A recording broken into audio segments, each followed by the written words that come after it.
What is going on, folks? Good Wednesday evening to you. It is good to see you, and it is good to be seen by you. I, of course, am Bill Sylvie, better known as the Dungeon Delver, and welcome to the little thing that we like to do. And folks, I'm not going to sit back. I'm not going to spend a whole lot of time on ramble. We're here. One of the reasons we're here tonight, the chief reason for tonight's show is, of course, to celebrate, to commemorate the date of birth of a guy who has been with this show for a really, really long time. Now, I have a lot of fans of the show, and I have a lot of people who have come on as guests, and they come on as regular guests. But Kyle just started sheepdogging the show in the best possible way. He rides herd on a lot of things that you guys don't see. My birthday show came just after my channel blew up, and I gained almost 3,000 subs in the space of a couple of days. And I had, as I said in the chat, 161 people, and the chat was literally scrolling. And I'm typing in everything, and Kyle is messaging me saying, "Stop paying attention to the chat. I've got it. Do your show." That is a tiny bit of what Kyle does for this program, and I think it would be highly inappropriate to not celebrate him on the day of his birth. So, without further ado and more rambling from me, let's welcome a guy without whom, honestly, this show wouldn't be nearly as much fun and as good as it is. I am once again, and as always, proud to bring on my friend, my brother from another mother, Mr. Kyle Schuant. Kyle, good afternoon, evening, morning, and happy birthday to you, my friend. Cheers. Welcome, dude. What's happening? Did you get a special birthday breakfast this morning, or? Apparently, my smallest wanted to provide me with one, but it's like, no, just let him sleep. Sometimes that can be the best. I think so. They could do it on the weekend if they're really keen to make me a huge stack of pancakes or something like that. There you go, brother. There you go. So, not to put too fine a point on it, I think it merits repeating again that you're like the distributor of this great last of the V8s that is the engine of this show, and I can't thank you enough. So let me. That would mean something to me if I knew anything about cars. Well, let me raise the first glass to you this evening, sir, with Cheers. the most expensive champagne I could afford, and say, God bless you and thank Cheers. you. I've just got a hot chocolate here in wintry Melbourne. Right on. I have some very cheap champagne, and it is basically, it's like a step above Sprite. Like if you put gin in Sprite, you would have what I have here, or cheap wine, I should say. But anyway, all you guys out there, what is the link, Kyle? Because I've done so much work. What is the link to your RPG? We're gonna put that up. Let me find it. I'm gonna stick that right on the screen. And while he does that, I'm just gonna say hello to everyone out there who said to me, hello. Sean asked, have I ever checked out Raging Swan Press? Never. Sorry.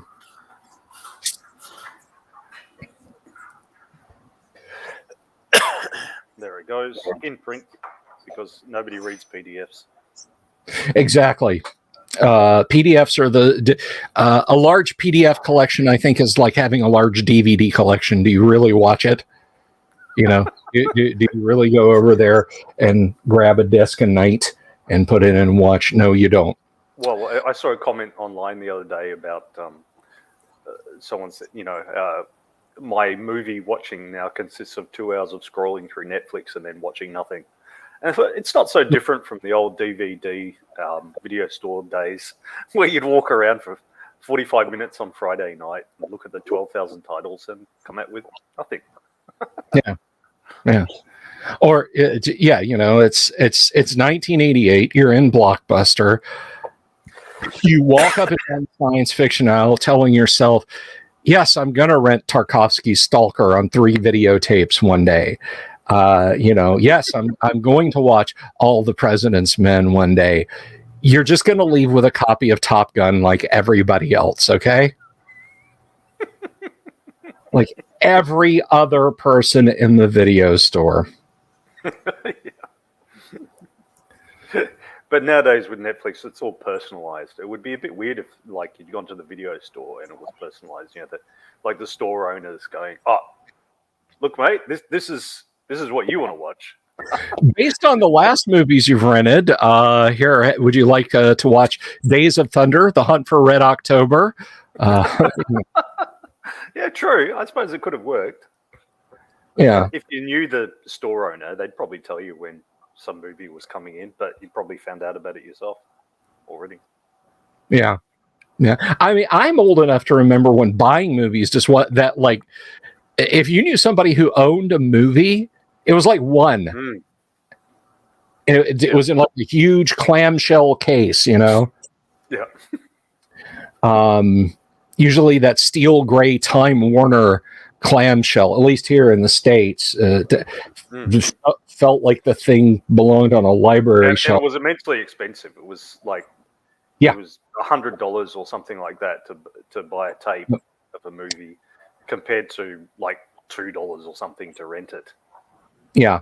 I remember when my dad and I loved The Hunt for Red October, and that was like 1989 or 1990 when Hunt for Red October came out.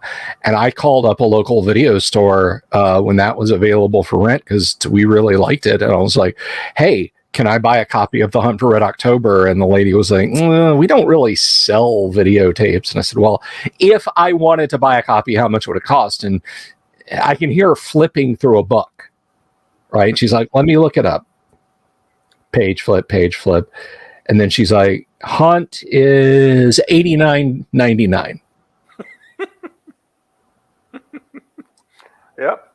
And so you could see why they were so freaked out when video cassette recorders came out. That's why Paramount and everyone else got so upset then. Yeah.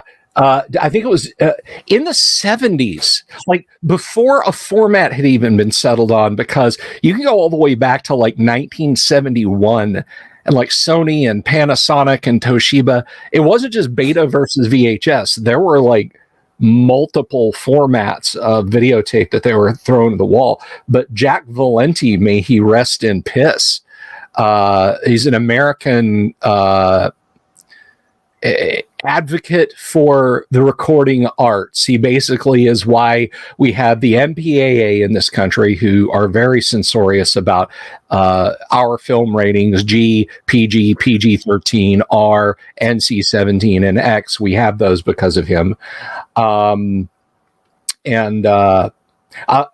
funny story about that is the MPAA back in the 1970s put the kibosh on the Texas Chainsaw Massacre. They're like, this gets an X rating. So Toby Hooper knew somebody who worked at the MPAA, and he got the stamp block and sent it to the printer who was doing the movie posters. And they just stamped all the movie posters and all the film tins as being R rated. They rated their own movie. But it worked against them in sometimes, because if it was like had the top rating, then that movie was like, "Oh, cool." Then we really want to see it. So Valenti called the VCR like one of the biggest threats to artistic works and law in the United States. He was like, "Oh no, the VCR is like the death of everything good and right." And my wife's father, when HBO broadcast, it was the big reunion of Simon and Garfunkel, the concert in the park, and they they rented a VCR for a night just to record it. So later, if they wanted to rent a VCR and watch the concert, and they had that tape for decades, they just watched it very carefully. But anyway, it's enough about this nonsense. How are you, man? How are you doing? What are your plans for the day? What is the family got in store for you? Well, I mean, it's a Thursday here, and it's during the day, so there's no exciting plans or whatever. I slept in. I took the kids to school, having my hot chocolate. I do the stream. After that, I'll have steak for lunch, and then I'll have a normal dinner and everything. Tomorrow night, because it's Friday night, so Shabbat dinner. So that's when might have a couple of people around and have some cake and stuff. I mean, it is like the older you. I mean, when you were 8 or something, you were counting down the days to your birthday. It was terribly exciting. But, when you're 52, when you reach the portion when you've got more birthdays behind you than you had ahead of you, it doesn't seem so exciting. Hey, I don't know what you're talking about. I got at least 70 more planned. I'm gonna be that 130-year-old guy that gets by on like Pop-Tarts and Coca-Cola, and they're like, "What's your secret?" And I'm gonna be just like, laugh every day, My secret, D&D. Yeah. Play Dungeons and Dragons 3 times a week. And the reporter will. It keeps being the same game because my players don't remember what happened last time. I just keep running them through that one in the DMG. Yeah.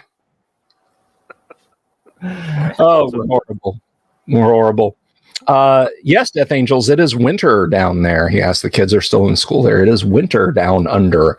So it's we're coming up on the winter solstice or summer solstice, and they're coming up on the winter solstice down there. We don't have quite such a long summer break as you guys do for school. It goes something like December 20th to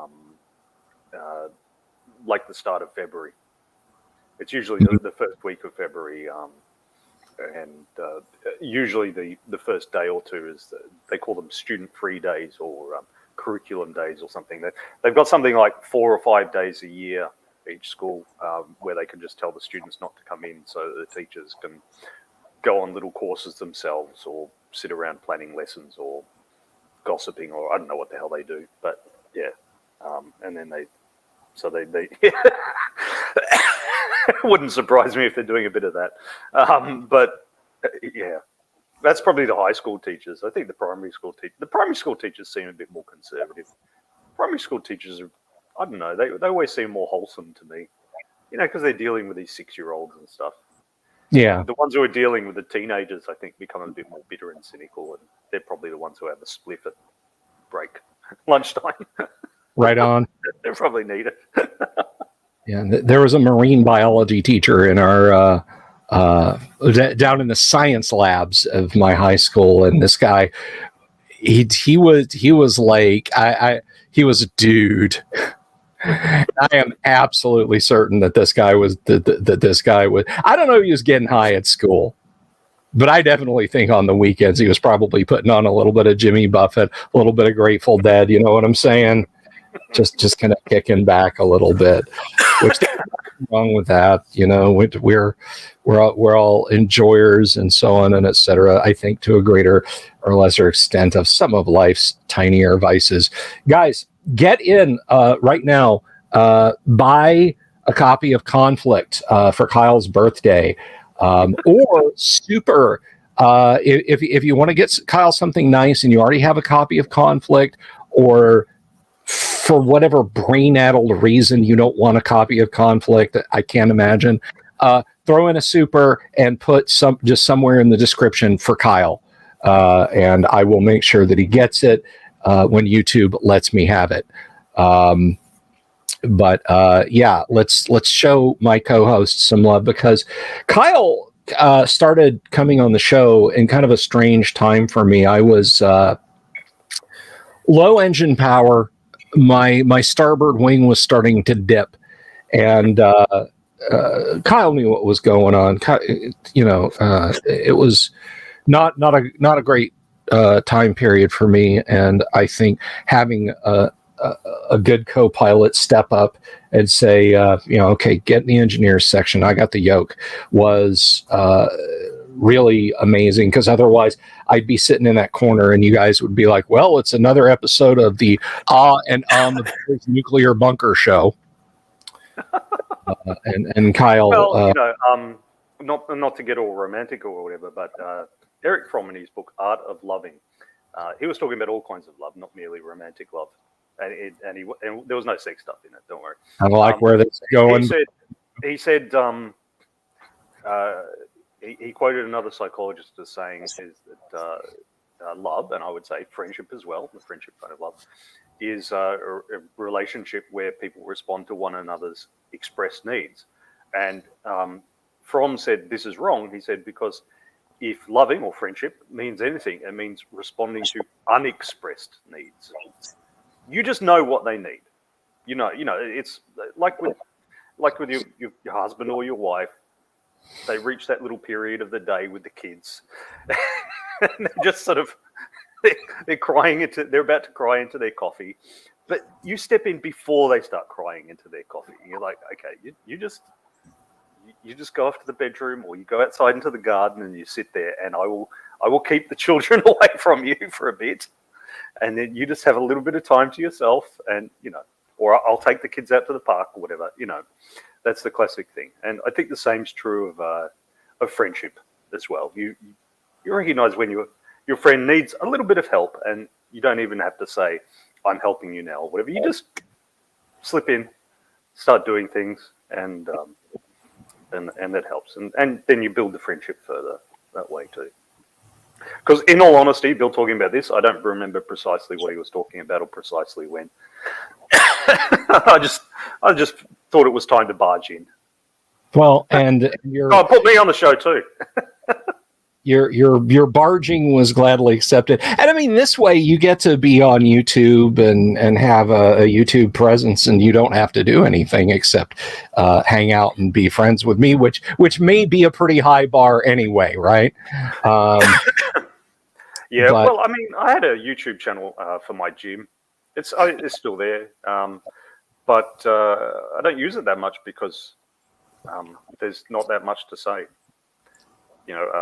Eat 3 cups of veggies a day, go for a walk every day, lift weights a couple of times a week.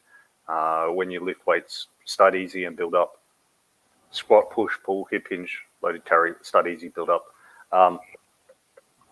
There's not that much to say. So, I said it in half a dozen videos or whatever, and then I stopped. And I tried to get a regular Q&A going.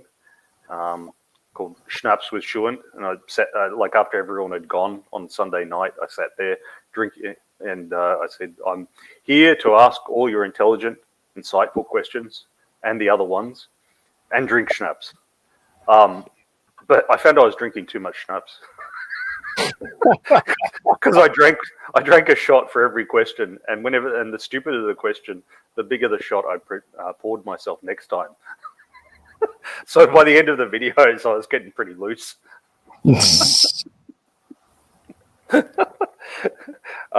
because most of the questions were just too stupid. Yes, so now, look, a fat trimmed flat iron steak is your best bet for good protein. And by the end of it, Kyle's like, look, all I'm saying is that when we get to heaven, there'll be a separate heaven for the French and a separate heaven for the Chinese, and everybody will be happier. Yeah, it was pretty silly. Whereas, when it's role-playing games topics, you're expected to be silly. Well, I mean, I know there's some people who take it seriously, but I think the Forge has been shut down now, hasn't it? Yeah, I think he took that whole thing into archive mode. I think the funniest darn thing, I don't know if we're in the watershed yet for F-bombs, but I think the funniest thing for the Forge for me was that the guy wound up being like the lead designer on Hero System 6th edition. which a PAL, Sacco, Bam, Zappo comic book emulation role playing game is just like 180 degrees around from where that douchebag was as far as his take on tabletop gaming.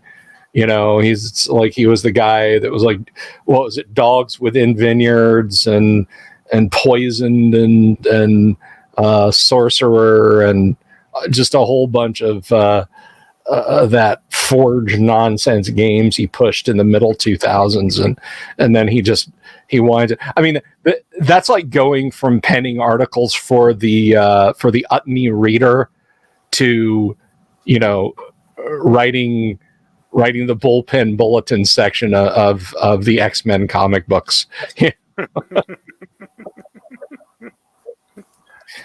Connect wants to know, Kyle, what flavor of schnapps was it? Let me see. Just my thing. All right. It was Zwak kosher schnapps. My good friend Aaron. He he travels regularly, and he travels regularly to Europe, and he gets this from Hungary. So it's this stuff. I don't care that it's kosher; it just tastes good. Now, I didn't know that was a thing. I mean, obviously, clearly, it should be to folks. Not that it matters either way, but I'm not a member of the tribe. But I did not know that there was a kosher versus a non-kosher way to prepare schnapps. I just figure, you know, it's booze. Throw in some yeast and sugar and stick it in the dark place for a month. They've certified that all the ingredients are kosher and that the vessels in which they were prepared, nobody, you know, cooked some bacon in the fermenting vessel before they fermented the stuff. Look, I think it's an employment scheme for all these rabbis. I'm a bit cynical about this stuff, but like after Israel was created, you know, when they brought in their conscription laws, their laws were that one of the excuses to avoid conscription was that you were studying to be a rabbi. Now, in 1947, this was fair enough because rabbis had been, you know, dealt with by the Germans. So there was a bit of a shortage of rabbis. Yeah, so, okay, fair enough. So we need some more people doing religious studies. And it's probably a good thing for a society, too, to have some people going into religion and philosophy and all that, and the esoteric areas of science, meta-science and all the rest. It's probably good for society to have that anyway. But like 80 years later, there's not really a shortage of rabbis in Israel anymore. And that's why they've started, because these guys would do their religious studies and then they would just stop their religious studies when they turned 42 and they were no longer eligible for conscription. And there's not really a shortage of rabbis in Israel anymore. So they've started removing that exemption for a lot of these guys. But I think worldwide, this has created a lot of rabbis as well. And a lot of them don't have much to do. So I think a lot of the kosher stuff is an employment scheme for rabbis. Like I briefly worked for a kosher catering company. And so the law is that when you get an egg, there can't be even one spot of blood in it because you're not meant to consume blood and you're not meant to consume the chicks. And so they employed this guy who was supervising the kosherness of the place generally, and he'd crack one egg into a bowl at a time. So if you wanted a dozen eggs to make an omelet or something, or 10 dozen eggs to make a frittata, he would crack one egg into a bowl, look at it, pour it into the big bowl of cracked eggs, and then he'd crack the next bowl into the egg and look at it, and so on. He'd do it one at a time. So 120 eggs would take quite a while to do. But the thing is, they were cage hen eggs. So there couldn't possibly be a spot of blood in it because those hens had never come anywhere near a rooster. So there couldn't be a spot of blood in it. It's physiologically impossible. But he was crack, look, Yeah. And it kept this guy whose only skills were theology, and there's sort of not enough Jewish people in Australia to require a whole bunch of guys starting up their own synagogues, kept him employed. So I think the same is true of the kosher schnapps. It will, there'll be some guy in the distillery who's looking at it and going, nobody slipped an oyster into the... It's an employment scheme, I reckon. From the 50-yard line. I think I've told you this story. I don't know the audience. I knew a guy who was a chef for Disney. Line cook first, and then actually went on to doing chef work. And when he got to the chef level, they had a rather large private event that had requested Disney's chefs to come and cater in downtown Orlando. And when they got there, they were given very strict instructions. This half of the kitchen is kosher. This half of the kitchen is non-kosher. Don't pass knives, pots, and pans, cooking vessels from one half of the kitchen to the other. If you need something from over there, there's a rabbi. Ask him about it, and they would do on the spot cleansing, I guess, of the cookware when they would hand it over. And he said it was fascinating, and he thought, this is going to be crazy. This is not going to work. A kitchen can't function like this. And he said those guys were like they were like a special forces team, and it never slowed down. It was never underfoot, and they were. They were very organized about it. We know people with the two kitchens because you're not meant to mix meat and dairy, so they have the two separate kitchens for it. That's not our style. We just don't eat pork and shellfish, and my wife's allergic to shellfish anyway. So even if we would exclude it anyway. So, but aside from that, we don't worry about it. I've told the children about it so they can follow what they reckon. But they decide that after they have chicken on Friday nights, the traditional roast chicken, they're quite keen on having ice cream afterwards. even though you're not supposed to, but no, it's mixing in your stomach. I know, but they want their ice cream. Kids want their ice cream. Right on. Darn straight. I'm gonna. These I love these champagne glasses, but these are from our weddings, so I have to be super careful with it. That over here. So anyway, there's a good example of you can be a rules lawyer and it takes up your entire life. Whereas if you're a bit looser with it, you have more fun. Right on. And there's probably been as many words written arguing just about ascending and descending armor class as there has been arguing about like mixing meat and dairy in Judaism. Well, that puts me in a mind because as many stories as we've heard, particularly from Middle America. And actually, I've heard it like from the UK also, which is really strange. You tend to think of, the UK as being a bit more forward-thinking and permissive in that department.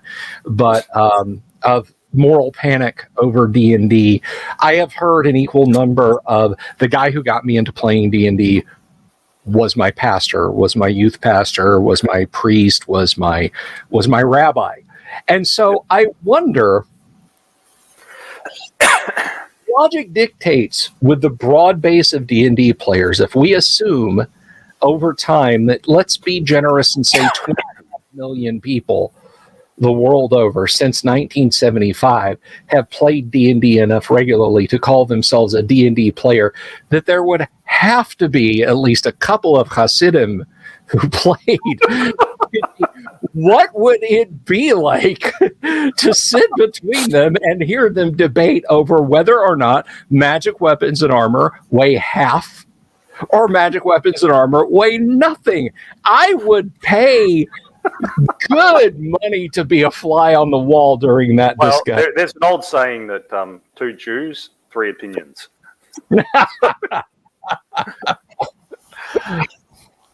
Yeah, Jewish people traditionally are a bit like the Jesuits. They could just argue anything. Ooh, yeah, or a couple of Jesuits arguing over, are you unconscious at 0 hit points? Are you bleeding out? Are you? Yeah, I think it's just human nature. We like to quibble over minor details. Yeah.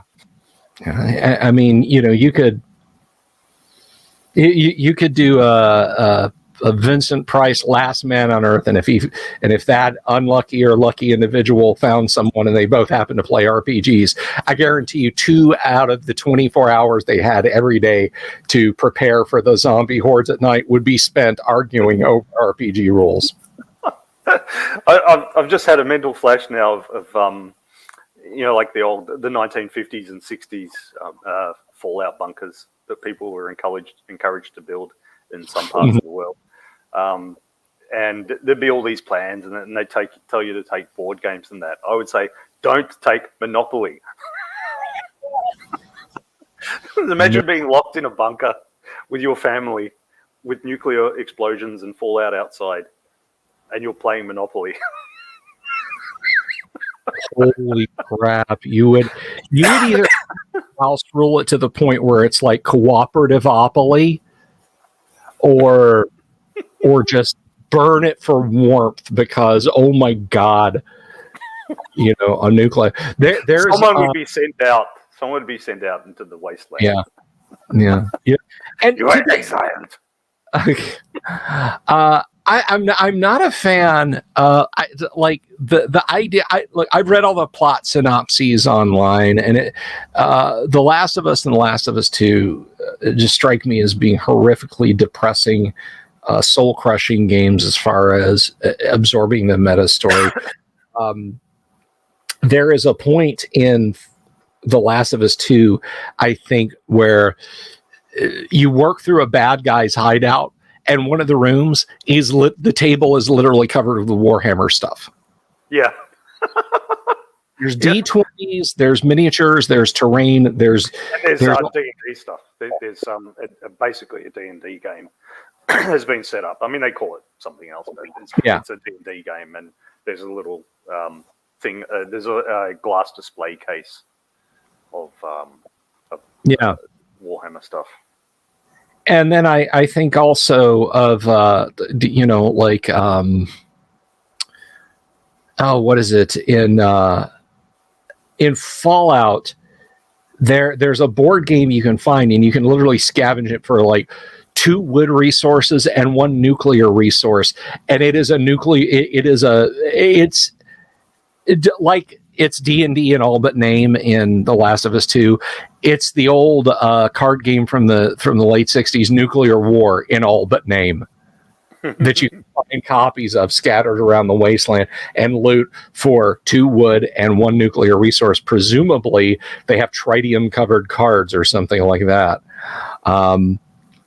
But the only thing I can think of in a film that's actually been portrayed was... Yeah, there it is. Yeah. Yeah. So there's this table. So right click on that and do open image in new tab, and then show us the zoomed in image of that, Kyle. Advanced spells and something. I can't read it. So maybe there'll be a better image in another one. Well, right click on it and select open image in new tab, because that is a large image, and if you open it in a new tab and then go to that tab, we'll be able to see it. Oh, well, this is Reddit, unfortunately. Oh. So, extended spells and treasures. Extended spells. Oh, there you go. And then the other one says something else, but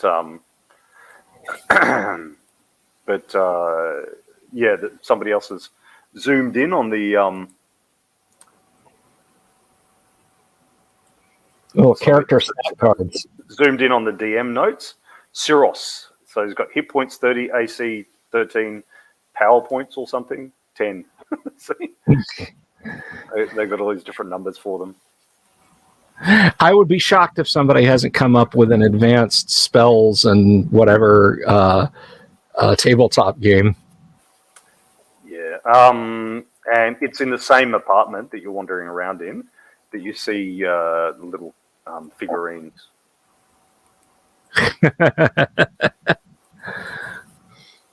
There you go. Yeah, see? But J.J. Abrams attempted, there have been 3 movies that have had Cloverfield in the name, and he was kind of trying to use it like a branding tool, which it goes back when the first Halloween movie. There's their painting set. See, he's got these goggles and all the rest. Hang on.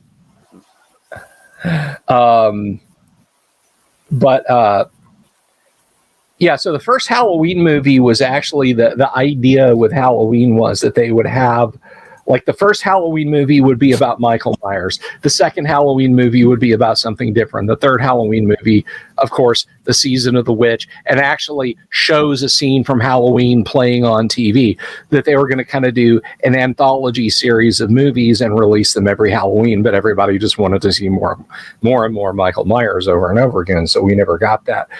J.J. Abrams tried to do the same thing with Cloverfield. This one is about a giant monster. The next one is something set in space, and then the third one is about some spores that come from space and infect people. And so the third one is like 1614 Cloverfield Lane or something like that. And John Goodman plays a crazy survivalist who rescues this man and this woman. They don't know each other. And he keeps him in his bunker, and he's like, oh, no, you can't go outside. It's not safe. But one of the scenes of like normal life just going on is they're playing, I think it's the board game Sorry, or maybe it's the game of life. And they play a board game, and I can't, I can't get my head around the idea of being stuck in a bunker for a number of years playing a friggin' Parker Brothers board game. I would just be like, look, I remember enough about D&D. We got a role play here, guys. I can't just keep going around this 4-colored board over and over again. That's going to drive me crazy. Yeah, sometimes some games aren't right. Like March 2020, we didn't want to play the board game Pandemic. We just weren't interested anymore. I remember in 90 or 91, I bought, and I still have the rules on a shelf over here somewhere. Timeline Games released a war game called Close and Destroy. And it is basically a late 80s Cold War gone hot, where you can throw down and battle it out miniature wise. And for some reason, I was like, no, I want the scale to be exact. 1 inch equals 10 meters. That's how I want it to be. 1 inch equals 10 meters. That's not unreasonable sounding. 1 inch equals 10 meters when modern tanks fire 1,500 meters. When anti-tank guided missiles like Hellfire and AT-14 fly 5 kilometers. Suddenly, let's all sit around the table and play this fun new war game is not tenable. We tried it like once. I bought like a few platoons of Abrams tanks and Bradleys and ITVs and equal balance of Warsaw Pact units, and it was just like, and even then, like, the red forces starting in the corner of my friend's living room, and me like being pushed up against the front door, hoping that nobody kicked the front door open. And when I was trying to set up my forces there, it was like, well, there's no 2-hit modifiers. We're effectively at point blank range. The whole battle, after reading the rules, ended up with like 2 tanks on each side that weren't destroyed. So digging into the rules later, it's like, we recommend a space like a gymnasium. If you can get like half a gymnasium to play in, that's so it'll have been written by those guys that are in the war game clubs where they where they rent a town hall once a month or something, and set up all their tables and all that, and there's the guy with his like Napoleonic Imperial Guards that he's spent the last 3 years painting, all 3,000 of them or whatever. Yeah. And he's pulling them out. He's like, finally, I get to use them in play. And yeah. It was crazy. I mean, you'd get the guys who, and like this was a thing you could do at the community college that I attended here in Florida, Valencia Community College, was you could take, with permission of the commanders, you could take ROTC classes and get college credits. So I would figure this game would be designed by the guy who was like not trying to become a U.S. Army officer, but took the ROTC courses anyway. He's the kind of guy that designed this game. Orbital Air says you need a gym floor for that scale.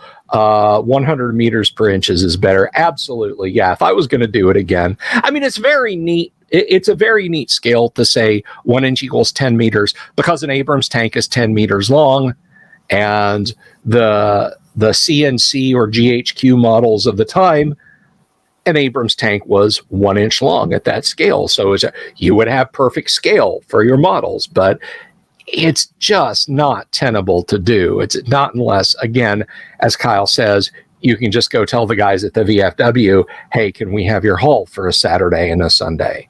Yeah. But it's not... It gets into that whole thing of, hey, Kyle, we're going into orbit around this planet. What's its resonance? Kind of thing, where you're just like, I don't know. You're in a space plane. You land on the planet. Roll 2 dice 6. Don't roll low. Or do roll low. You just... Bill's referring to a story I told about running a Traveller game, and a couple of the players started arguing about orbital mechanics. Yeah, players arguing about orbital mechanics. It's like, and they're saying, oh, but we just did a course in it. They'd literally been at university doing a course in orbital mechanics. I'm like, okay, great, interesting question. How will your character go about answering that question? Because the character didn't have skill in orbital mechanics. So it's like, how will your character find that out? Yeah.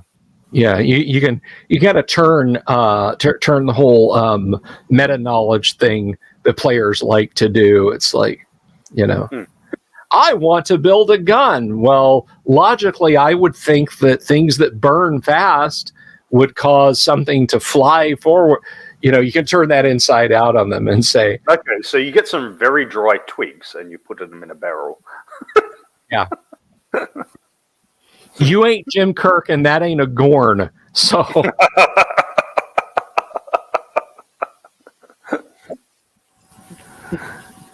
oh yes, Rob Phillips says, remember the live game Steve Jackson Killer, the game of assassination?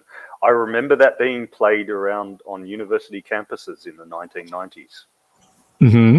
Guys going around squirting each other with water pistols. Yeah, we actually played a game of. Now I didn't know about the Steve Jackson game, but we played a game of assassination on campus at high school for a little bit of a semester. I can't believe I forgot this and it's just springing into my head now. But we'd stick bombs in lockers, and it got to the point where like anti-bomb methods, you put a piece of tape over the little vent holes in your locker so somebody couldn't roll up a bomb and stick it in your locker, and you'd move sideways down a hall between classes. You just scoot sideways to make sure nobody came up behind you and tapped you on the back with a pencil marked it's poison dagger or something like that. Yeah, we were nerds. So what? Halsey says that game spawned a horror movie. I know there was like a suspense movie called Tag the assassination game with James Spader, and I want to say, I can't remember the actress's name, but basically he and his friends started playing it, and then they witnessed a real secret agent killing another secret agent on the college campus, and they thought it was part of the game, and they're like, oh, let's run over, he's dead, I'll get his secret microfilm, and it was like really secret. And then that kind of thing was sort of, I think war games sort of made that popular in the 80s, because you had The Man with One Red Shoe, you had of course war games itself. What else? Ordinary person stumbles into spy lore. Yeah. Yeah. Nope. Different movie. Player goes crazy and kills people IRL. Oh, are you talking about are you talking about with Tom Hanks, Mazes and Monsters, Halsey? Sean says playing Twilight 2000 in a bunker. Oh, Kyle's got a story about that. Well, it's not really a story. It's just apparently there was a Swedish LARP where they went into a Fallout bunker somewhere out in the wilderness, like an actual Fallout bunker that had been built during the Cold War, but was obviously all run down and moldy. And they locked themselves up in it for the weekend and just said, okay, there's been a nuclear war, we're locked in here. And then they explored their feelings about the nuclear war. They didn't like sit there, cleaning their guns and eating ration packs or something. They just explored their feelings about there being a nuclear war. Well, here's my feelings. It's bullshit. But yeah, that's the Nordic sort of thing. They because there was also a role-playing game they put out called We All Had Names, where you role-play Jewish people hiding from the Nazis in occupied Europe, and one by one, your characters are taken away to the death camps. To me, that doesn't seem like a fun beer and pretzels evening. It just doesn't sound like something I want to do it at all. But that's them. I mean, that's the Nordic. I think it's too much. They have all those Nordic murder mysteries, and it's like, who could it be, Sven? It's just you and me and 6 other people in this town. Yeah. I think they got a high suicide rate and stuff, and high alcoholism rate. I think it's just something about the long darkness, the long dark winters makes them a bit gloomy. Yeah. I don't know. It's funny. So this gets a little propeller head, but my mid-range computer experience before I got on the PCs, because I had a Commodore and I had a Commodore VIC-20 and a Commodore 64 and a Commodore 128, and I had tunnel vision on what the good computers would be. And I mean, at the time, if you wanted sound and color and good video games and stuff like that, you stuck with Commodore machines. And they made the first multimedia computers, the Amiga.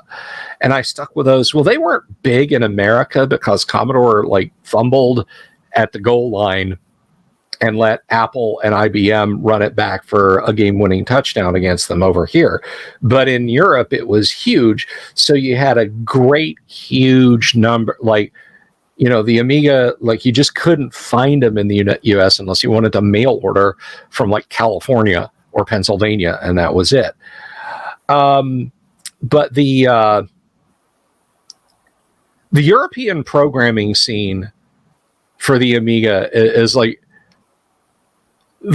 Norwegian programmers are just like, hey, can you add this feature in this game or this application? I think it would be great. No. Okay, why? I hate you. You're banned from my web forum. Hey, I was just asking Sven why he doesn't add a color cycling option. Yeah, he's from Norway. What the hell's that got to do with anything? I just wanted, it's just kind of the way he is. And it's like he's out there creating the best applications in the world, but just being a complete cock holster to people because that's just the way he is, you know. It's like you say, 6 months out of the year without sunshine, and I guess you tend to look on the people who are paying your friggin' shareware. And back then it was literally like, oh, I want to register this program. Better sign a MoneyGram and put it in the mail, and then 6 weeks later I get a floppy disk back with a working version.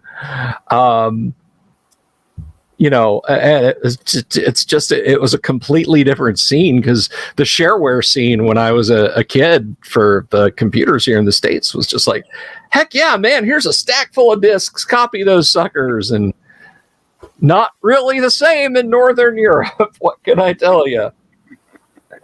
Yes, they're not a chirpy race, the Nordics. No. There's a reason they stalked out into the world with axes and started looting everything. Yeah, no, the happiest Nord that I know of, it got put in jail for murdering a band member.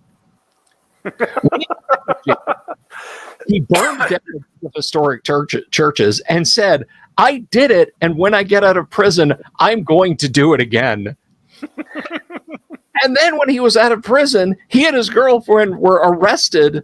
They had a bunch of assault weapons and homemade incendiary devices and bombs, and they were like, Varg, what are you doing with this? And he was like, I'm going to go blow up historic churches. Back to jail for you. Okay. Well, so long as he was happy, that's what's important. Apparently, I mean, that dude was, and I mean, is he the one that wrote the crazy racist RPG? Yeah. So like, dude loves classic AD&D, and of course, you know, the loony fringe likes to look at that and say, oh, well, there you go. There's all the evidence you need that if you love AD&D, you must be in bed with this guy. And I'm like, no. Yeah, Varg was or is, I don't know, and I don't care, a big fan of AD&D, but yeah, Looney Tune. Well, absolutely. Damn it, I hope he only has Monopoly to play in prison. I don't know. He's pretty dangerous enough. Do you really want to give him the impetus to act on that? Well, he'll be in prison with other guys, so you know, it's like they're only hurting each other. I'm a big believer in steel cage death matches for prisoners. So. I'm not in disagreement with you on that. There was look, I'm not going to say his name, Kyle. If you know his name, don't say his name. If anyone in the audience knows his name, don't say his name. I know his name. There is a very famous person who unalived a bunch of innocent people not too long ago in Northern Europe, who filed an International Human Rights Commission suit against his nation's prison system because he only had access to a PlayStation 2. He said it was literally a violation of his human rights. That's a pretty cruisy prison, I reckon. He didn't have next gen consoles. Now, look, I'm not going to say that people who go to jail in the United States don't have issues, that they don't face actual real. It's like, look, okay, I know I'm in here for doing something wrong, but you're literally treating me as less than a living organism. I'm not suggesting for a minute there are guys in the U.S. and they have to sue the prison systems so that they have clean water to drink, so that the warden doesn't decide to save $50 a month and pay the Department of Transportation to buy their roadkill to cook and serve prisoners. To the best of my knowledge, and that's actually happened, but to the best of my knowledge, in the United States, no prisoner has ever filed a suit against the state or federal prison system that they weren't getting high enough frame rates. Well, in Australia, we've had one guy do that. He was a horrible criminal back in the 1980s. He'll never be released. And he's one of the ones who's been declared a vexatious litigant that he's brought so many lawsuits that he has, because normally there's kind of this level of proof of some issue required for them to actually hear your case. But he's been officially declared a vexatious litigant, which means it's now this level proof required, because he was suing because he didn't get the magazines that he wanted, and I don't know if he ever sued because of a computer console, but it wouldn't surprise me if he had. But he wasn't getting the magazines he wanted, and it was just everything he was doing. Because the first thing he did when he got imprisoned was go and get himself a law degree, and then start suing the government for everything all the time. But at least he's keeping busy. He's keeping busy. He's improving his literacy and legal skills. What else is he going to do? Over time. There's a very famous case, and it's a hell of a good movie called The Onion Field. And basically, two small-time criminals, I mean, literally, just multiple-time losers, petty armed robbery, crap like that, in the Los Angeles area, stick-up men. Literally, give me all the money in the register, and it's $17, right? Okay, well, off to prison for 18 months or whatever. They kidnapped a couple of police officers, and under the mistaken impression that they would face the gas chamber, that it was a death penalty offense, they drove them out into the farmlands of California, and they took the lives of one of the police officers. The other fled, and it was a rather famous court case. And James Woods plays one of the two killers in the film version called The Onion Field, and in real life and in the movie, he becomes a vexatious litigant in the U.S. court system, just not only would he file suit after suit after suit after suit, he would file on behalf of other prisoners, and it drove the state penitentiary system up the wall, because it was just my shoe polish isn't dark enough. I'm suing the state for $50,000. And they get out and they take, he'd get to go to a courthouse. He'd get to spend. I wonder why this guy just had a PlayStation 2 though, because I would have thought. I suppose it's probably just the budget or something, but I would have thought the restriction would be not on what console you have, but on what games you have. If you're a violent criminal, they probably shouldn't give you a first-person shooter game. Right. But, you could play Tetris. You could play City Skylines. You could play one of those Japanese romance games or something. Yeah. Parappa the Rappa. This is what you get for the next 27 years. You could play. You could get a Wii and do the Dance Dance Revolution or something. I don't know. Do you want them that strong? Do you want them that physically fit? I don't know, but first-person shooters. Okay, no. Yeah, no. You're not playing Doom. You're not playing Medal of Honor. You just no. We're not teaching you how to climb through ventilation systems and avoid guards.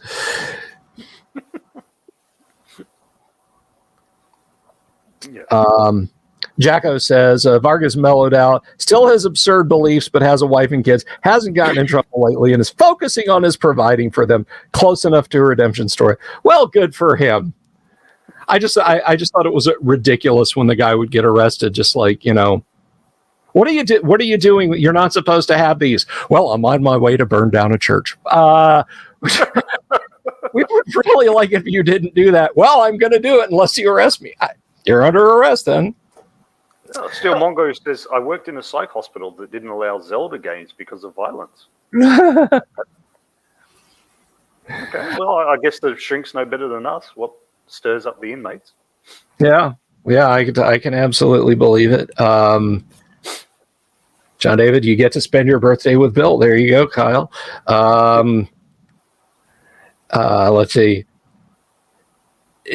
There's a YouTuber who actually, I guess he did Tag, the assassination game. Yeah, that's the one we were talking about. But it wasn't a horror movie. It was a suspense. It was a suspense like spy thriller movie, Halsey. But is Kyle in a cell? No, Kyle is at home. Kyle is at home. No, I'm at home. I'm at my dinner table. So there's my kitchen over there, and my front yard, and then lounge room over there. So there you go. If it's a cell, it's a fairly plush one. Exactly. It's a Norwegian. Well, no, because I think you have a more recent generation game console than a PlayStation 2. Yeah, I got a PlayStation 4. I haven't been using it lately because the kids basically hog it. But that's why I'm getting back into PC games. Woohoo! Join the PCMR again, Kyle. Even though if you do multiplayer, you're subject to massive cheaters. Everyone's got their aim bots and all the rest going on. Yeah. My 2 terabyte drive that had all my Steam games on it died, so it's like the singular video game that I've been playing is Doom, like classic Doom with just a few mods to let me mouse look around and jump and crouch, and brutal Doom has been a lot of fun, but it occupies like a tiny amount of space on my hard drive. Don't play Farm Sim 22. It'll kill your life. I'll take your word for that, man. I'll take your word for that. I actually tried to launch Farmville in my Facebook account not too long ago, and it didn't work anymore. But I can't imagine. I imagine it would just be all like grown up with weeds. Death Angel saying Diablo 4 is pretty good. My problem with Diablo 4 is my problem with all Blizzard games. It's like, yeah, cool, I'm going to play this dungeon crawler. It's going to be a lot of fun. Log on to our servers. Yeah, no, I'm just playing single player. I'm not log on to our servers. All right, man, damn. Well, I guess I'll log on to your servers. You have a 2-hour waiting time. Oh, my God. It's not too different to the Microsoft games. They want you to log on to the Xbox all the time. It's like, but I'm not doing multiplayer, so what do I need to? Right. Yeah, I was talking to my daughter about this yesterday. You and I, Kyle, are big fans of some of the Far Cry games to a point, and. Like, I'm burned by them now. I'm burned. The Far Cry to me games are like that crazy ex-girlfriend where you had the really hot sex, but then you woke up one night with a knife at your throat, and so you're burned. That is a fine way. Never again, man. Never again. Fine way to describe the Far Cry. By the way, if anybody's out there sitting and you're flipping a coin, trying to decide whether or not to I remember Maniac Mansion. I remember that. Yeah, that's on my C64, man, back in the day. If anybody is kind of on the bubble as to whether or not you want to super chat Kyle for his birthday, please do so, or buy a copy of his game. It is right there. It is linked at the bottom. You'll have a little bit of typing to do. I'm sorry. But check it out. But the Far Cry games, Ubisoft, like, I had a lot of fun with 3. I had a lot of fun with 4. I liked 5, but I really liked Far Cry New Dawn more because it's Far Cry Fallout. It's Far Cry Gamma World. But at some point last year, like right around this time last year, they straight up said, yeah, we're just shutting off all the stuff all the DLC you bought. It's just core game from now on. You can't do story-based multiplayer missions, and we're shutting off the DLC. And that fits in with, like, the psychedelic drug missions that you have to do, where you betray all your friends, and that you have to do it to advance the game. or where you reach the end and they say it was all for nothing, and you go, yeah, you're right, it was all for nothing, because nothing I did changed the outcome of the game. So that fits right in. That's just, it fits right in. Well, I think like the binary choice that they give you in Far Cry 3 really, in my opinion, Far Cry 3 kind of shook up the idea of, being the perennial badass in a video game and the consequences of running through a world, unaliving people left, right, and center, and what it does to you. And was it Apocalypse Now? No. But still, it kind of took a very interesting look at that. And then you had literally the choice of no choice in Far Cry 4 of like, hey, I'm going to topple this ruthless dictator. Hey, I just put either a narco-terrorist or a religious fanatic in power. Or alternately, you can wait 15 minutes at the beginning of the game and side with a ruthless Kim Jong-il-like dictator and have a lot of fun. But they got it out of their systems in those two games. We got the point. But like you say, there's no... It's the crazy psycho ex-girlfriend with a knife. I think you hit it out of the park on that one, Kyle. Far Cry 7 would have to be like... I don't know. You'd really have to... They'd have to title the game, look, we're not screwing with you, and there are no drug missions in this game. You're the good guy. You're going to play the game to its end, and you're going to do good guy stuff for me to even give it a look. Look, I don't care if you're the good guy or the bad guy, but there should be some choices. Like Michael Corleone is the bad guy. There's no doubt about it. But if you're playing Michael Corleone in the game, you should have a choice whether or not to kill your brother Freddy. And killing your brother Freddy or not should change the outcome of the game and how people feel. Like maybe if you don't kill your brother Freddy, then other mobs cooperate with you more. Maybe your wife stays with you. That kind of thing, So you can still be the bad guy and do horrible things, but there should be choices, and the choices should affect the outcome of things.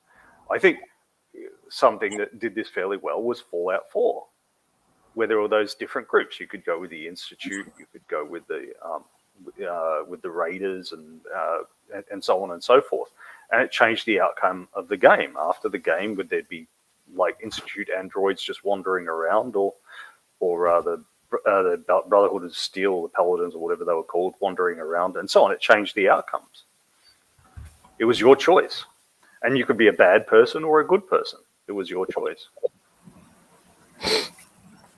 Yeah. In other words, I want computer games to be like role-playing games. Well, it's a big ask. That's with a K. It's a big ask. I mean, I recognize that the computers are stupid, and therefore there can only be so many possible outcomes. But there should be different possible outcomes, and it shouldn't be, ha, we got you. It's the same, whatever happens, Yeah. Well, and there shouldn't be any, there was no all for nothing, ha, ha, ha, ha, after you put 100 hours into the game. It's like, fuck you. No. Yeah. And I was talking about this the other night, and I don't know if you were still watching at this point on the show. I can't remember if it was Monday or Tuesday before we got into AD&D on Tuesday. I'm pretty sure it was Monday, but man, I learned the hard way early on that the early Infocom games were just nothing but a raised middle finger waved in the face of anyone who didn't go to MIT. Did you get my email, Paint Minis Live, about the Dragon Mini? But yeah, no,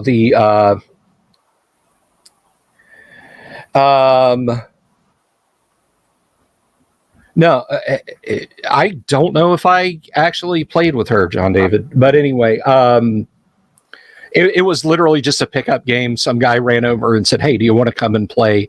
And I played, and there were a lot of people there, and it was fun. But no, the Zork games were literally a shitload of in-jokes for MIT programmers, and you playing Guess What I'm Thinking against the programmer. And you could play the games from West of House to the last treasure goes in the treasure chest in the trophy room, and you type score and you're like 5 points short of having a perfect score to beat the game. And you're like, what the hell did I do wrong? But it turns out that like you did like one thing wrong 5 moves into the game, and it just flipped the middle finger at you and left you wandering around. Like I did something, and I was talking about this on Monday in Zork. It's exceptionally hard early in the game to kill the thief. The game basically rolls a die it plays a little D&D behind the screens. And I think you're thinking of Leather Goddesses of Phobos, John David. But anyway, the odds of you beating the thief are slim and none. And I killed that son of a bitch. And I was like, yes! And I told my friends, they were like, you did not. And back then there was no, I'll show you on my phone or anything like that. But I did. I killed the thief. You're not supposed to do that. You're supposed to wait for the thief to steal one treasure from you. It's a Fabergé egg, and then he opens it up, and there's a little jeweled bird inside that also counts as a treasure that you can wind up, and it will fly to a treasure. And that's just that is like a Far Cry level of fuckery. Just like, yeah, no, sorry, And it was just like, again, playing guess what I'm thinking against the programmers, and it was tedious, and it was a shame because I wanted that to fuel my tabletop fantasy RPG fix that I so desperately needed at that point in my life, and Zork was just it's the 15-year-old DM school of game design. Because what do you do when you're a 15-year-old DM? You go to extremes. You do the big middle finger to the players, where you do an entire dungeon consisting of nothing but Grimtooth's traps, or you can even mix it up. You do the Monty Hall thing, where at first level they're running around with a +5 Vorpal sword. So, and sometimes you do the same thing. +5 Vorpal swords over there. But first you must step over the the pit of boiling lava with spikes, and if you fly across it somehow, then the spikes will come from the ceiling instead. Yeah.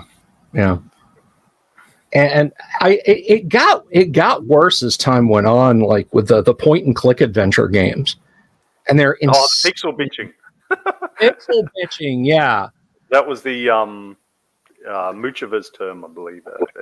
Kyle Markey on RPGNet. I don't know if he invented it, but yeah, pixel bitching, where you had to just move the mouse around over the entire screen to find that one pixel to press the button to go to the next. Yeah, it's like, okay, so you're looking at 3 black lines. You're playing a game in EGA, which is 6 colors, or worse, CGA, which is 4 colors, and you're using the cursor keys because this is 1986. Your old man did not spend $170 on a mouse for his AT&T IBM 8088 clone, and you're sitting there pressing the cursor up key, and all the 3 black lines that represent the shelves in the back of the adult bookstore, Mr. Soup Larry, one of them has a 1 pixel bump at the far end that is a pack of gum that you need to give the bum, who will give you the key to the back of the strip. So you can get the vibrator and give it to the manager, and the manager will give you the $20 so you can buy the hooker a drink, and then you get on to the subway. But because you didn't know that friggin' pixel was a pack of gun, it's like,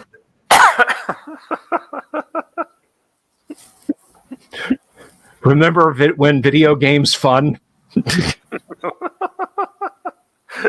And this is why most people just played Space Invaders.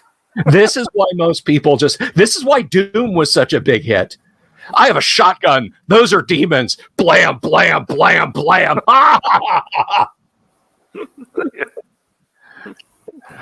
I'm sorry, Roberta Williams. We were tired of it. You had your moment in the sun, dear. I'm sure you're a very nice lady, but we were sick and tired of it. Yeah, and the pixel bitching, like I think Muchova brought it up in terms of like some D&D adventures. Some DMs have designed their adventures that way, that you just like they give you no clues whatsoever, and you just have to try to find the way forward in their god awful adventure. So that, you know, that's another bad stage some DMs get stuck in. Yeah. What I remember, and it breaks my heart because Mike Carr at TSR was responsible for vetting every piece of mail they got that had a homegrown adventure mailed in to TSR. Mike Carr had to at least look at it. Poor man. Mike goes to GaryCon, and I wish I'd known that. I wish I could have found Mike and apologized to him for what I mailed to TSR. Mike, Paul told me that you did it. Yeah, I did that for TSR.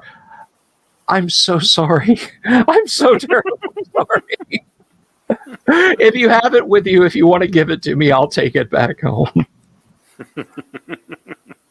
I would have been over the moon if I could have met Mike and say, yes, I remember you're a piece of shit. Do you want that back? I've got it in a filing cabinet at home. I'd be like, yes, please. I never did that. I never even wrote a letter to Dragon Magazine. That's a shame. If you could have, I mean, it's your birthday. You have the mic, the talking stick. If you could have changed anything in classic D&D by sending a letter to Dragon Mag, what would you have done? I probably just would have had them reorganize the 3 core books of AD&D so that it was a bit easier to find things. It was a bit more beginning, middle, and end kind of thing. Yeah, the Dungeon Master just sort of like the DMG, yeah, where he's just like vomited out all his D&D thoughts. And so there's just this random shit there. That would it just sort of a bit of a reorganization. And for those of you in the audience, if you haven't read the Dungeon Master's Guide, first of all, what are you doing here? But more importantly, literally, it's like, oh boy, this book has a demon on the front, and these people are fighting it, and on the back it talks about all this important shit. And I read the introduction, and yeah, let's get started. Let's read about, like, you know, how Satan can crawl up through cursed swords. And the first chapter is like, here's how a bell curve works. Gary literally starts you off listening statistics. The Gaussian curve. And I read that over and over when I was 13, and I was like, this is important. I need to understand this. I don't understand this. I didn't understand it either. I didn't think I could go any further. I was like, I have to read this part before I read the next part, because clearly a book is organized on like chapter, but it's not.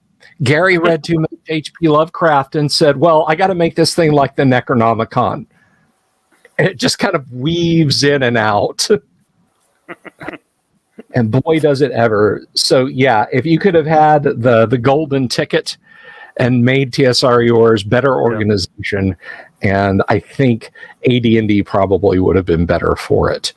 It would have even, I mean, look, if it were reorganized like that, a lot of the contradictions in the rules and that would have been a lot more obvious and would have been resolved. But even if they hadn't been resolved, it still would have been more obvious for you as a young DM to look at it and go, oh, okay, this contradicts each other, so I'll decide what I do.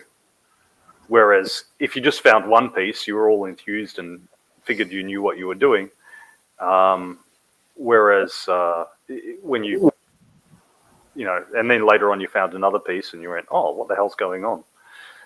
So, yeah. That is for you, Kyle. That is a super for you. You want to read it, or should I read? It's up to you. It says, happy birthday, Kyle. Thanks for doing so much for this channel. Get in touch with us if you'd like a mini from Bill, Jack, and Sarah, the Paint Minis live team. Yeah, sure. All right. Just have a mini of a fighter. That'll do. Human fighter. A mini of a human fighter. Paint minis live. I will My put background story. Human fighter. I will. I will put you in touch with Kyle, and away you will go. I'm reminded of a joke where the dungeon master is like, "Okay, what are you playing, Bob?" A human fighter. Oh, okay, pretty basic. I got it. All right. So starts out. The party is in the tavern, and you see the local lord walks in. Bob, is he a human? Yeah, I suppose to. Shit, go time already. I draw my sword and attack. Because Bob is a human fighter. Oh. So that I will make sure that Kyle gets that super.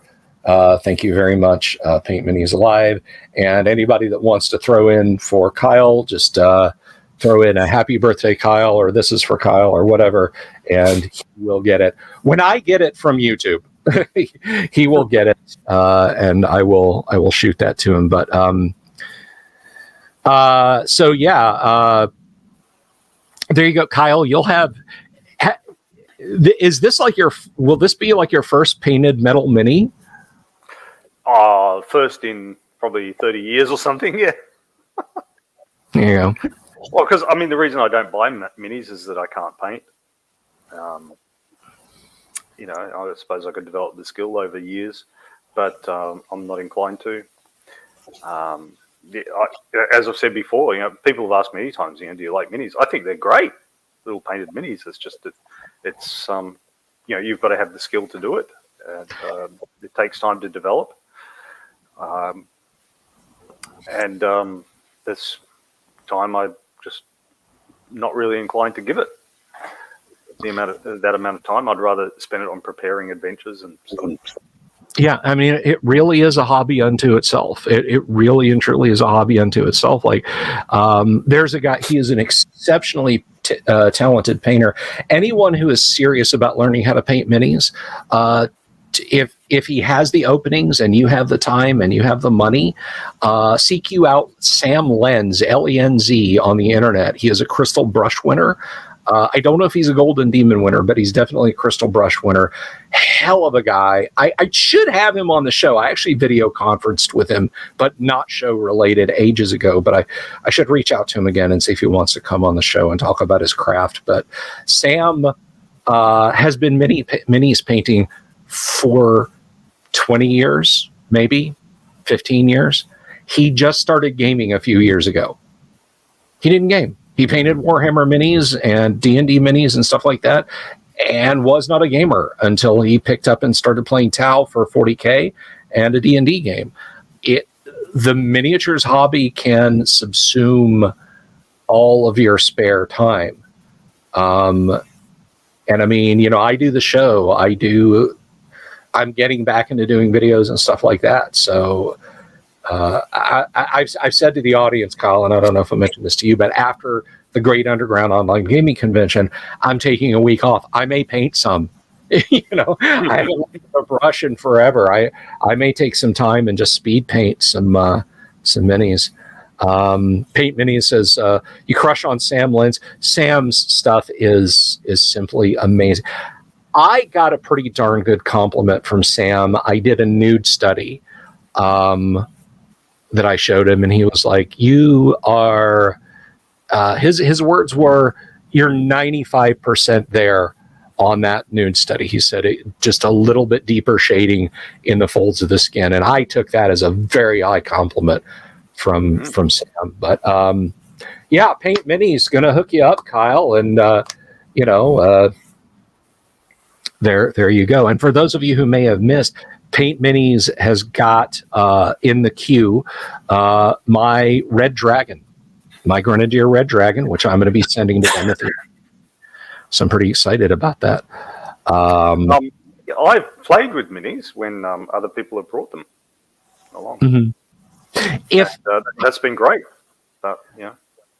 if the good Lord had seen fit to concentrate the gaming awesomeness that is you and I in the same neck of the woods, Kyle, every weekend, buddy, I would roll on your house with Dwarven Forge and Mittens, and B would roll her eyes so loud you could hear him click a mile away with, oh God, here he comes again. I would cover your table with Forge and miniatures every weekend, my friend. I would have 1,000,001 questions, as she does about everything. Man, let me tell you, it's my son's birthday next week. He's birthday 22nd rather than the 15th, and so I'm taking him and a couple of his friends to see the Flash movie, but we're not taking the little one because she's 7 years old, and a 7-year-old watching 2 hours and 20 minutes of a superhero movie. There'd be so many questions. So many questions.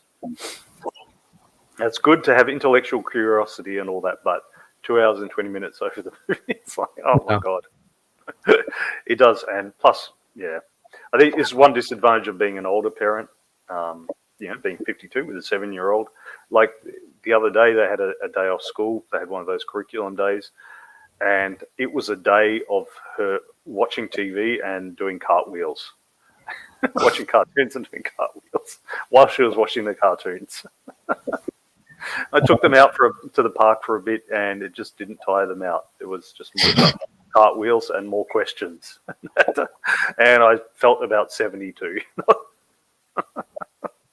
When my two were babies, they're 5 years apart, so it was like baby one, few good years, baby two, and it was like we got this book, What to Expect When You're Expecting, and then what to expect with your toddler, and what to expect with your toddler was like,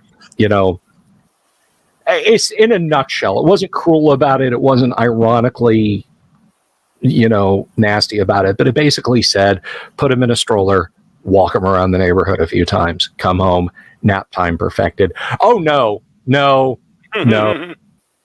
All that fresh air did was wake them up. Yeah, some are more energetic and curious and so on than others.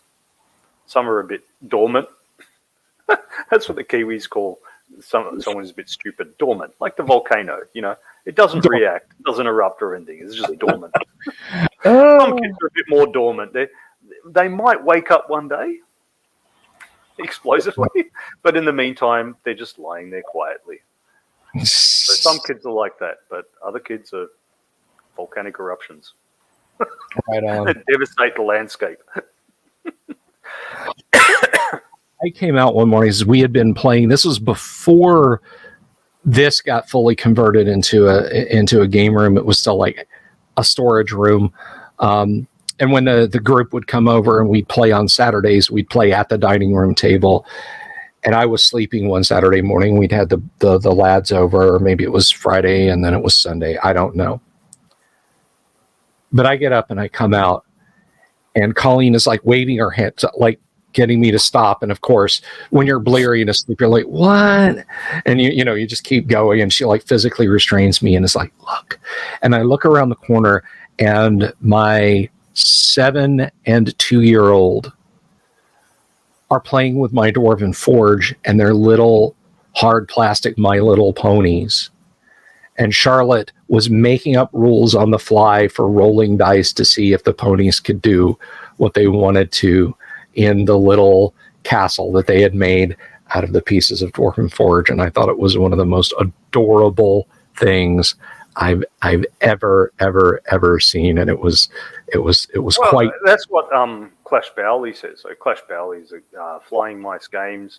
He's the one that I sell the games on PDF through, the stuff that I've written, including all this old stuff that every time I think about just pulling it down, somebody buys a copy. So it's like 10 years later. But anyway, because a lot of stuff I don't have a copy of anymore. Anyway, Clash, he just says role playing is natural. Kids do it. Yeah. Cops and robbers, cowboys and Indians, doctors and nurses, all the rest. It's very natural to people. And adding dice and figurines is pretty natural too.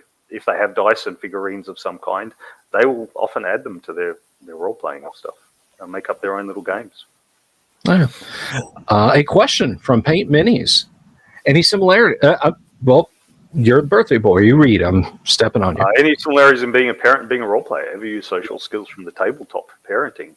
Yeah, players need guidance too. Players are a bit. I don't know. I think role-playing games do develop some social skills. They certainly made me less of a dork. I mean, less of a dork. Yeah, less of a dork. The real thing that made me less of a dork was getting married. It's like, as Macabre says to me, one of the services that my wife provides is stopping me from saying too many stupid things. No, Kyle, no, shut up.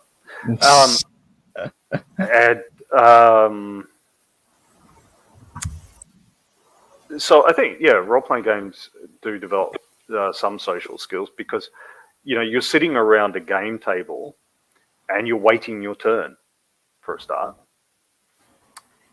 So the person who is apt to just butt in learns to hold back a bit, and the person who is apt to just sit back and not participate much is encouraged to come forward a bit. So it kind of moderates those extremes of personality of being very active and very passive.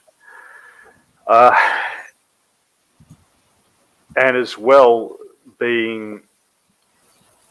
if you run games a lot, if you're a dungeon master or game master, quite often, you do try to ensure that everyone gets to have a go. The fighter gets to fight, the magic user has the opportunity to cast spells, the thief has the opportunity to steal stuff and pick locks and all the rest. I think it develops social skills and a little bit kind of leadership skills, not to a huge degree, but I think it's part of the development that you do in life, just as your first job when you're 15 or something is part of the development in life. It improves your life skills a little bit. Does it help particularly in being a parent? I don't know.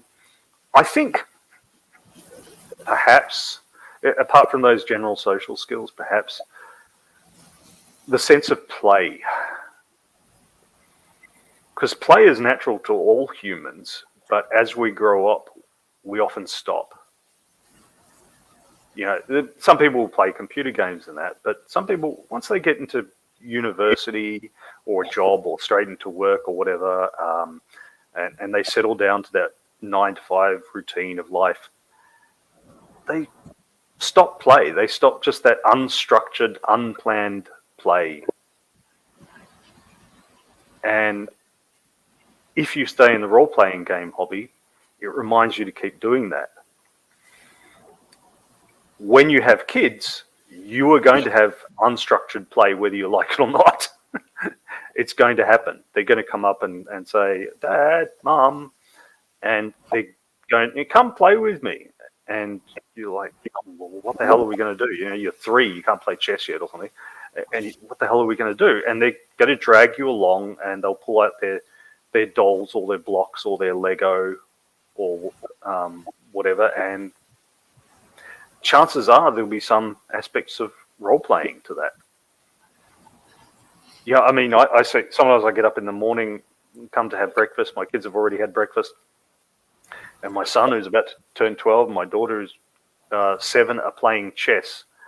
And they often role play with it. You can't get me, says the king as he moves out of check.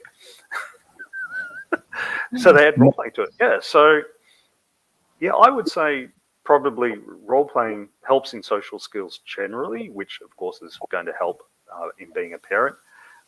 The leadership aspect of being a game master can help as well, and keeping you in play keeping play in your life and that kind of attitude of play can help in being a parent too. Yeah, I mean, and what is the old saying? We don't stop playing because we grow old. We grow old because we stop playing. Yeah. Robert Phillips wants you to do the Jordan Peterson, but I don't know that he can do the Jordan Peterson. I can't do the Jordan Peterson voice. I hate that guy. He's such the closest you're going to get of right-wing lunacy on the show is my Alex Jones voice, and it's Kyle's birthday. So if he doesn't want to hear it, he doesn't. I can't do Alex Jones' voice. Though McCarver did suggest that I spend my birthday doing an Arnold voice. He said even when I go to the shops, could I have a bag of lettuce, please? Hey, yes, I will have the steak and the fries. Oh, that's what I was going to ask you. What kind of steak you having? Some rump steak, because that was the cheap one. Yeah. There you go. Man, like 10 years ago, New York strip. I don't know. Do they just call them a strip steak down there? Or do they call it a New York? There's slightly different terms, I believe, for all the different cuts and that. But the most tender one is the eye fillet, which is the muscles that run along the spine. Mm-hmm. The tough ones are the ones that the animal uses a lot, right, walking around, whereas the ones that don't get used as much are more tender. That's why veal is tender, or lamb, and the eye fillet, because it runs along the spine of the cow. So right.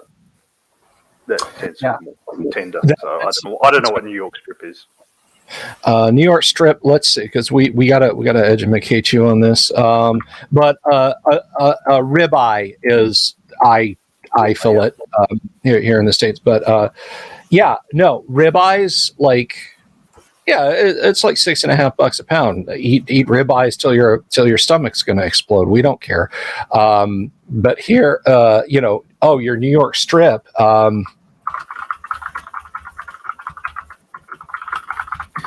Let me see if I can. It's a short. The rump that I got is what you guys call sirloin. Yeah. Okay. So you got a sirloin. A short loin is it's from the top part of the short loin behind the ribs is where, and it's not as marbled as the ribeye, so you don't get as much of that glorious heart destroying fat in it that you do with ribeyes. You get a good ribeye steak and you can spread it like butter. That's the best. But but New York strips, they were all the rage up until like 2014. And then price wise, it kind of got to like, well, what do you want? You want a ribeye or you want a New York strip? Because they're the same price.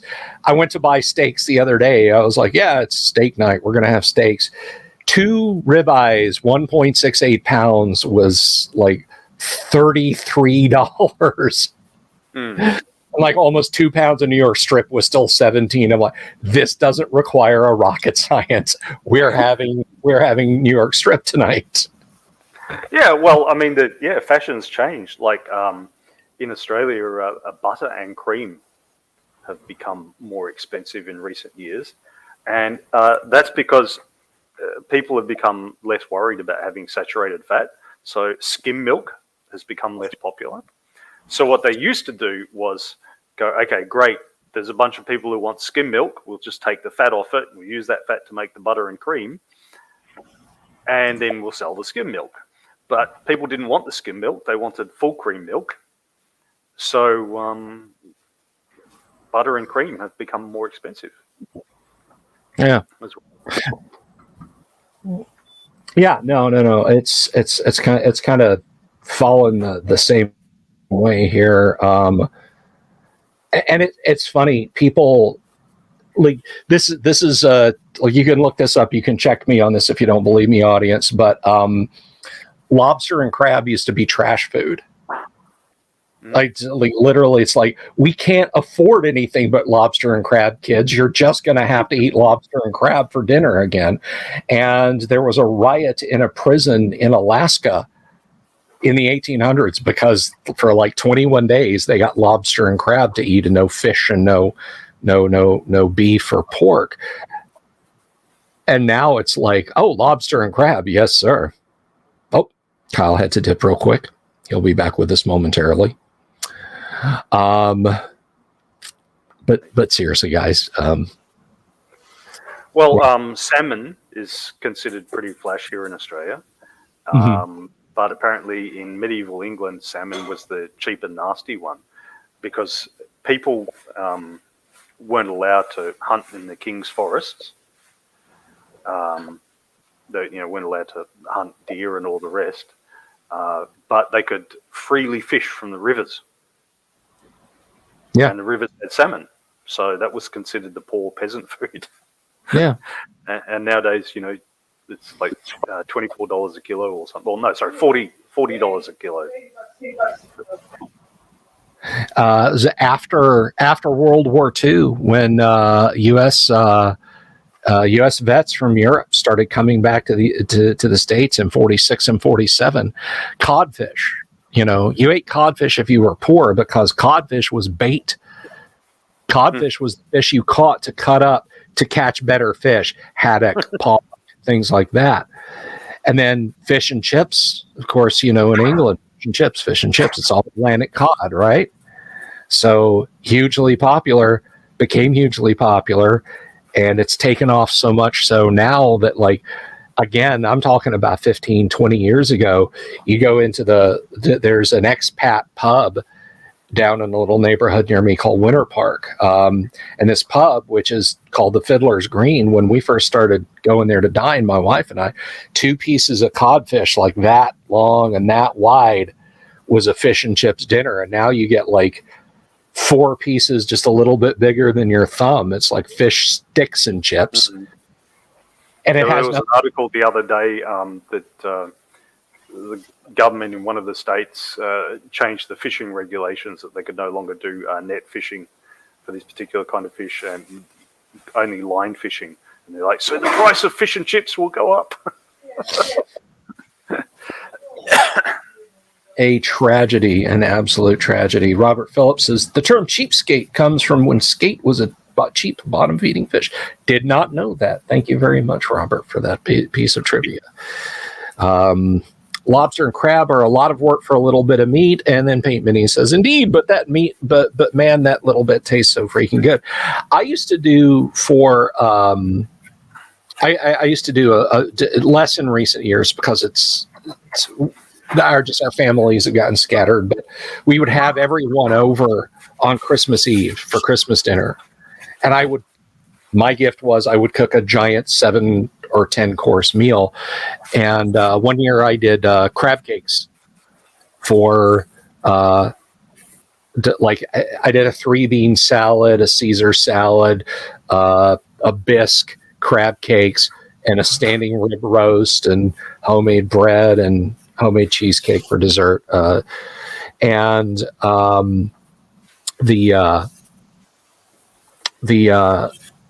The crab cakes I was buying, and they had 3 tins in the freezer section there. And it was like, this tin was $24.99, this tin was $12.99, and this tin was $9.99. They got the $9.99. And I don't remember. It was all the same company, Philly's Crab, and it was all the same company. And I said, $9.99 it is. And nobody complained. Everybody was like, that was a damn amazing meal, Bill. So, but so you're having yourself a nice rump steak. You're gonna have a little wine, have a little red wine. What's your beverage of choice with a good steak? Don't have them often, but Strongbow cider I like. Ooh, that's a good choice. I used to like a heavy beer a lot more, but not so much nowadays. I drink very little nowadays.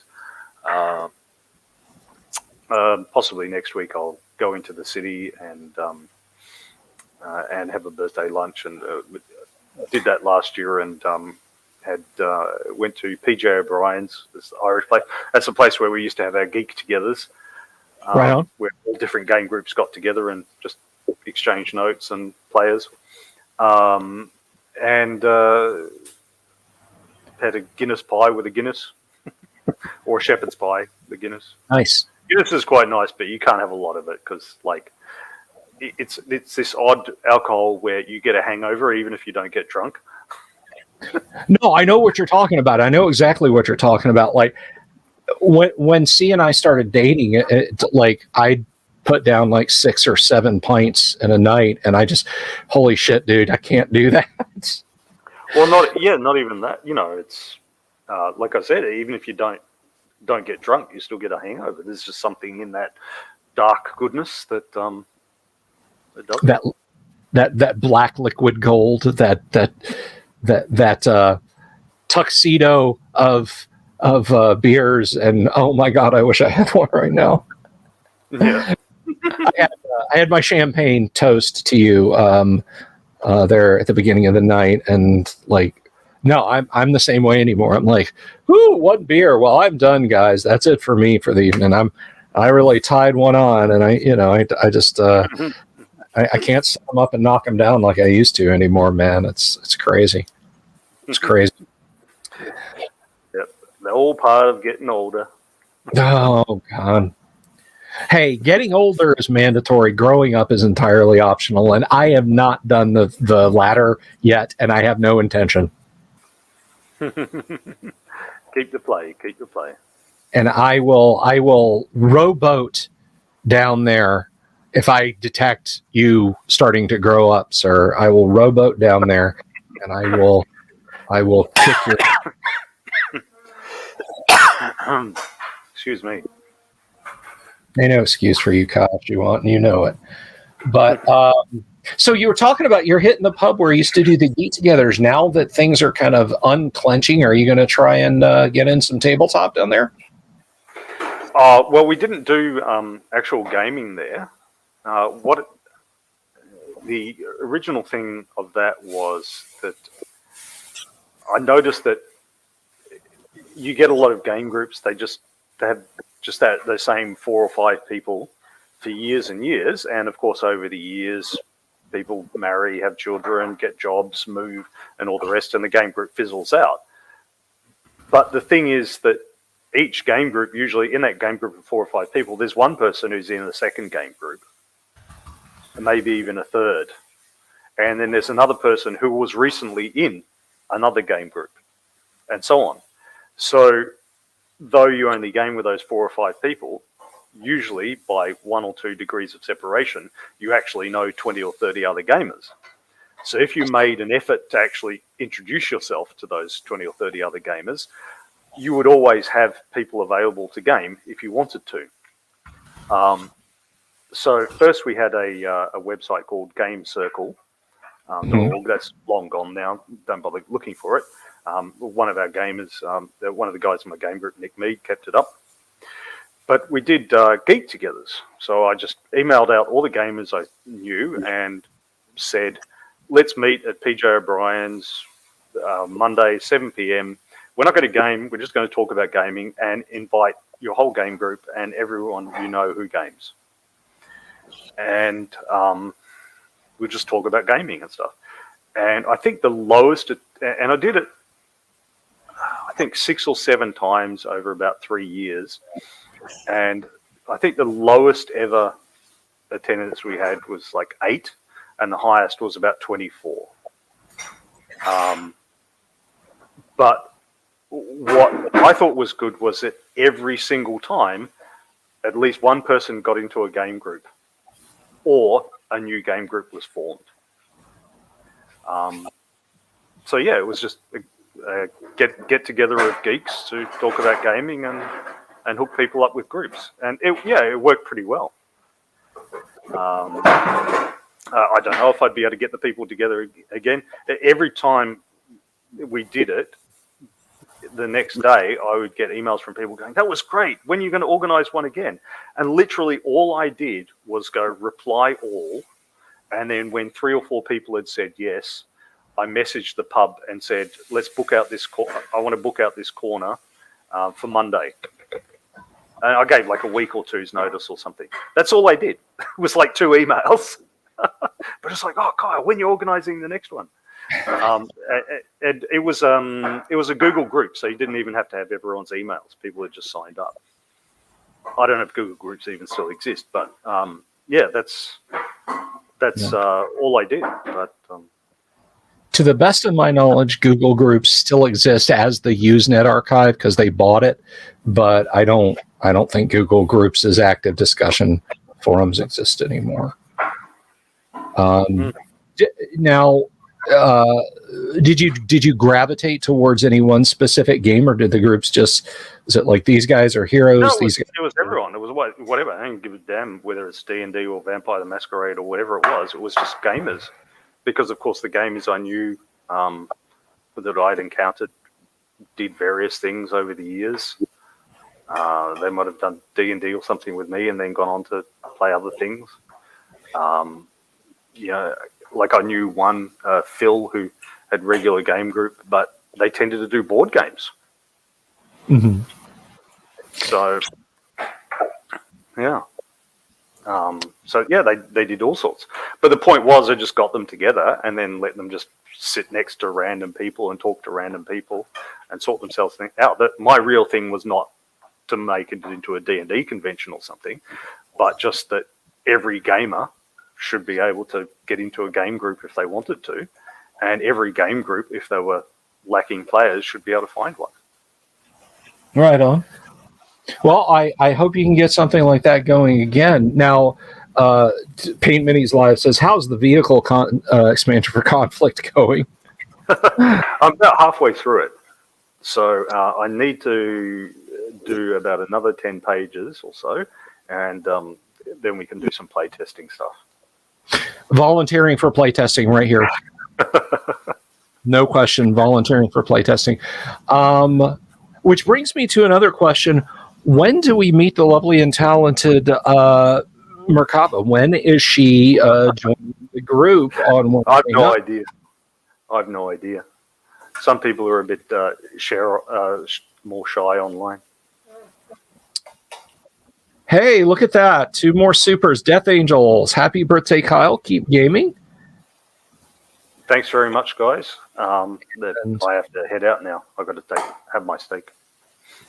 Enjoy your steak, my friend. And one more. Robert Phillips says, happy birthday, and Traveler on Kyle. So we Very really... generous. Thank you, guys. I will make sure that he gets those. Thank you so much for throwing in. Be a good pizza night, Kyle, when it gets there sometime in July, which is YouTube, not me. So thank you, everyone, for hanging out tonight. Thank you for throwing supers to hey, Don. And I was just about to mention Don here in just a second. Kyle, have an absolutely happy birthday, my friend, my brother. And you take care of yourself. All right. Thanks, guys. I'm out. All right. And that was awesome. That was my co-host, who is an absolute stellar human being.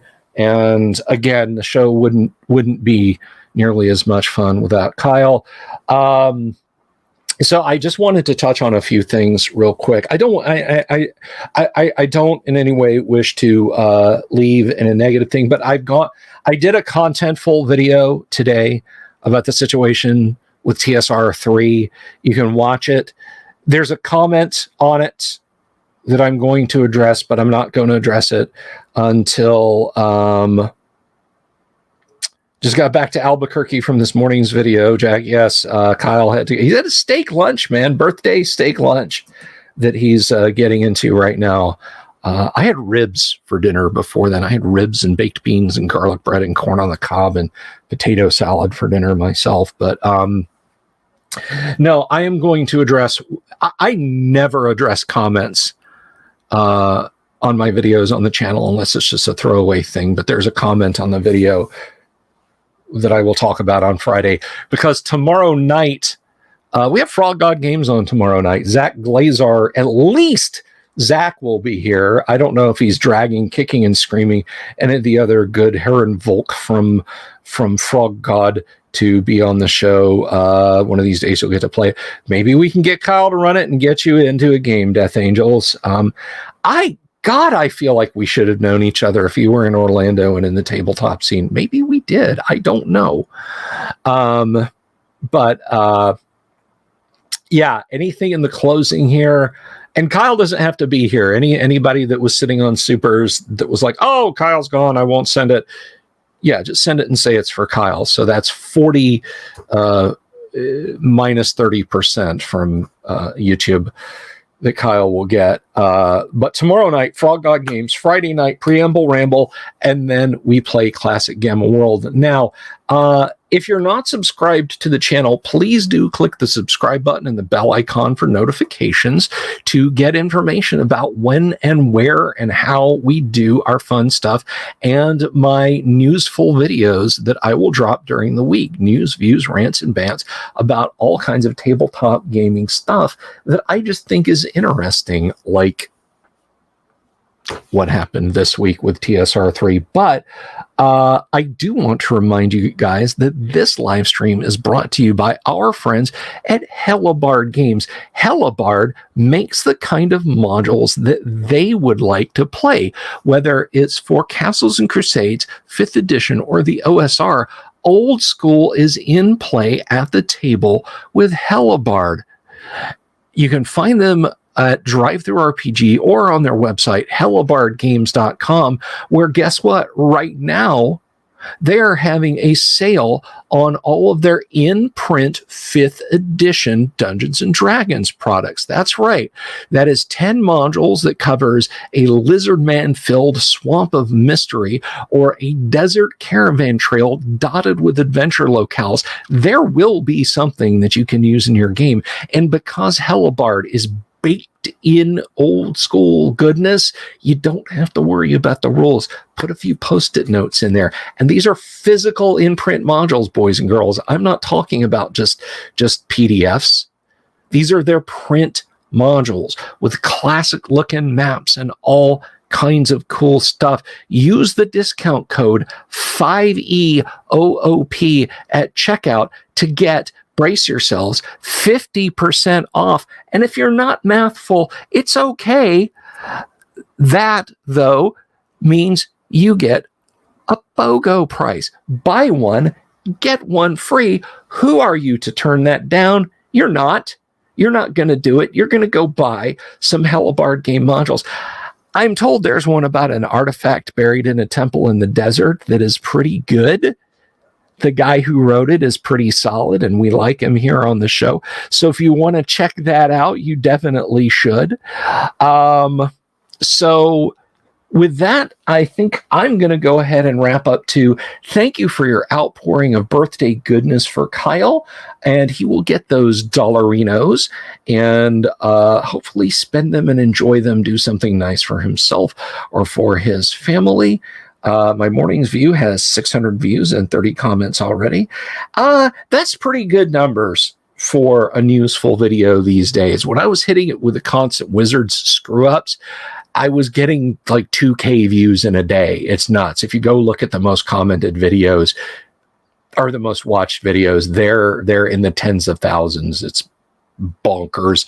Thank you, Paint Minis Live, for your wonderful, generous offer to do a mini for Kyle. I'm excited to see what you guys do. I'm going to be printing off a base for you guys to put the red dragon on, and that's going to be cool too. So listen, you guys have a wonderful evening. Frog God's here tomorrow night. AD&D, Classic Gamma World in the ruins of Disney on Friday night. So yeah, guys, have an absolutely stellar evening. And you know, the question that we always wonder about here, look, whether it's anybody's birthday, whether it's my birthday, whether you want to subscribe to us on Patreon, you can support the show on Patreon. You can support us on Subscribestar. You can buy me a coffee on buymeacoffee.com, or you can just do a direct tip to PayPal. Regardless of what you do, though, the question always remains. It lurks in my mind. It preys on me, as it should you too. And that is, have you seen my owl bear? Have you seen my owl bear?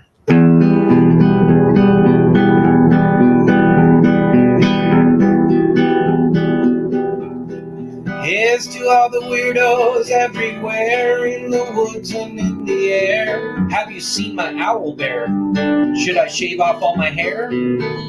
Bobs are all around. Some live in tunnels underground. Some are fat, some are rich, some are sleeping in a ditch.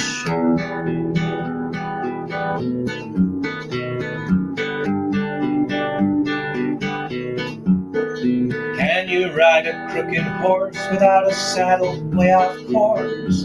Naked as a toad all the way to Smoky Joe's. Have you seen the little creep driving fast in his little green Jeep? He smells like fish and brandy, but his rotten teeth look dandy. Take me to the show, I don't care if fast or slow. From action flicks to dancing dicks, just take me to the show.